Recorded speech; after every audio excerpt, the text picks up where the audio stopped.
I don't usually spook easily. I came to the mountains for some peace and quiet, hoping a few nights in the old cabin would clear my head. The place was secluded, surrounded by towering pines, with only the sounds of the forest filling the silence. Perfect, or so I thought. The first night I heard something strange. It was late, and I just climbed into bed, but before I could drift off, a low rustling came from outside, like something heavy dragging through the leaves. I brushed it off, probably an animal. I knew the woods were full of them. Still, I locked the doors and made sure the windows were secure. The next morning, I opened the front door and nearly gagged. Lying on the porch was the carcass of a deer, its body twisted, eyes wide and glazed, mouth open in a final silent scream. Its stomach had been slashed open, entrails spilling out onto the porch steps. The wound didn't look like anything a regular predator would leave. It looked deliberate, precise, like something wanted to send a message. I spent most of the day hiking, trying to shake the eerie feeling.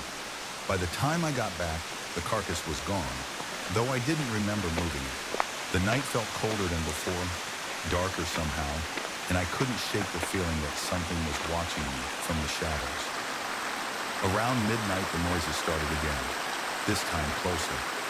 Footsteps shuffled just outside the cabin, slow and deliberate, circling around the building.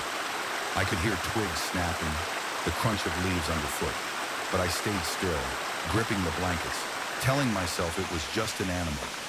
Then a click, the sound of the front door unlocking. My heart leapt.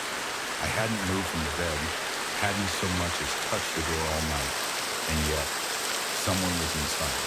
I held my breath, listening, barely daring to blink. Footsteps moved through the cabin, a soft, measured pace that grew closer with every step. I heard a low whisper, something unintelligible, like someone mumbling under their breath, just outside my bedroom door. I told myself not to panic, not to make a sound, but then the footsteps stopped, right on the other side of the thin wood door. Silence pressed down on me, thick and smothering, until I could barely breathe. Then the doorknob turned,